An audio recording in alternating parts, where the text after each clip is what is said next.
Olá, alunos do Clique Ideia, tudo bem? Hoje vamos aprender sobre um conceito importantíssimo da química, o equilíbrio químico. Para isso, investigaremos a reação de síntese, isto é, a reação de produção de amônio.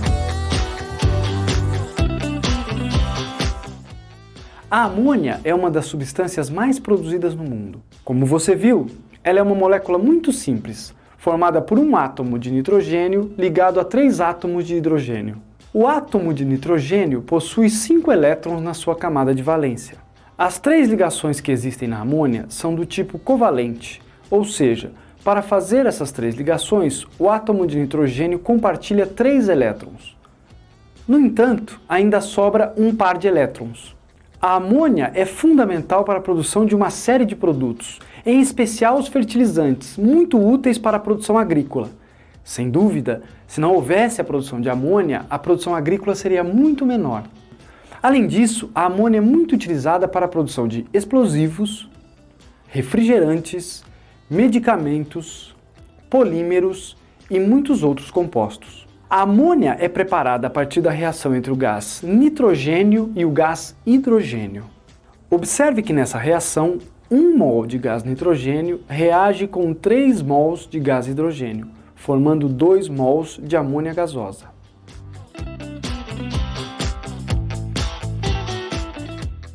O problema é que se essa reação for feita em condições de temperatura e pressão ambiente, terá um rendimento muito baixo. No início do século passado, o químico Fritz Haber e o engenheiro William Carl Bosch desenvolveram um método viável para a síntese de amônia. Haber melhorou as condições da reação, enquanto Bosch a adaptou para ser produzida em escala industrial. Isso viabilizou a produção dessa substância tão importante. O processo de síntese da amônia foi então batizado de processo Haber-Bosch.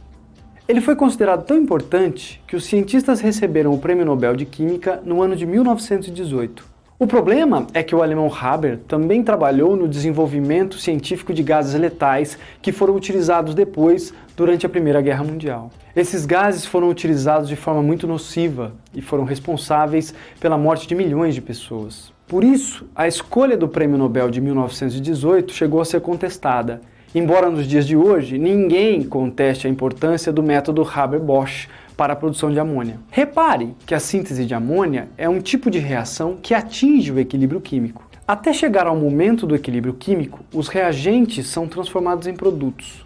Mas, no equilíbrio químico, a velocidade de formação dos reagentes é a mesma que a do consumo dos produtos. Temos a impressão que nada acontece quando uma reação atinge o equilíbrio químico, mas isso não é verdade, porque o equilíbrio químico é dinâmico. À medida que os reagentes são consumidos e são formados os produtos também reagem e formam os reagentes.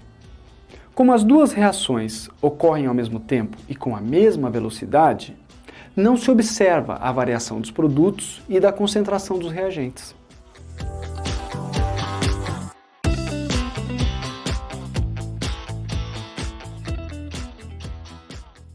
Podemos estimar a constância de equilíbrio para as reações que atingem o equilíbrio.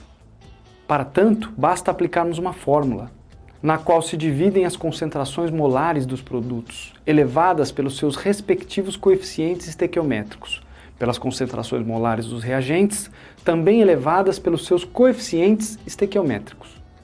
Reparem que, nesse caso, a constante será maior. A constante de equilíbrio tem um valor característico para cada reação, mas varia de acordo com as condições de temperatura e pressão. Haber verificou que a 25 graus Celsius de temperatura e a 1 atm de pressão, a constante de equilíbrio para a síntese da amônia era muito pequena. Consequentemente, o rendimento da reação era muito baixo. Para melhorar o rendimento, Haber fez então vários testes intercalando variações de temperatura e pressão. Para aumentar a velocidade da reação, ele utilizou um catalisador. Haber também alterou a temperatura do processo. A reação de formação da amônia é exotérmica. Assim, se aumentasse a temperatura, a tendência seria deslocar o equilíbrio no sentido da formação dos reagentes. Quando se aumenta a temperatura, o equilíbrio se desloca no sentido da reação endotérmica, ou seja, daquela que necessita de calor para ocorrer. E numa pressão de 600 atm, usando uma mistura de ferro, óxido de potássio e óxido de alumínio como catalisador, o rendimento era de 50% e que o processo era variável.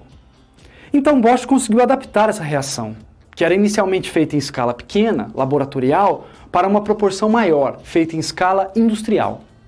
E esse sistema se desloca no sentido de diminuir essa perturbação.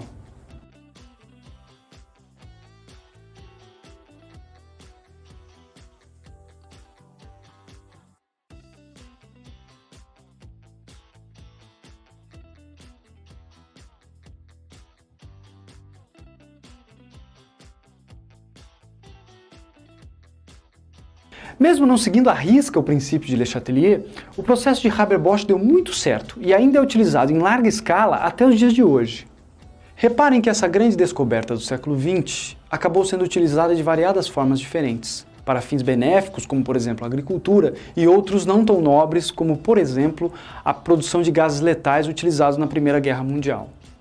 Se quiserem saber mais sobre o assunto, acessem o nosso portal, neste endereço aqui. Muito obrigado pela sua companhia e até a nossa próxima videoaula.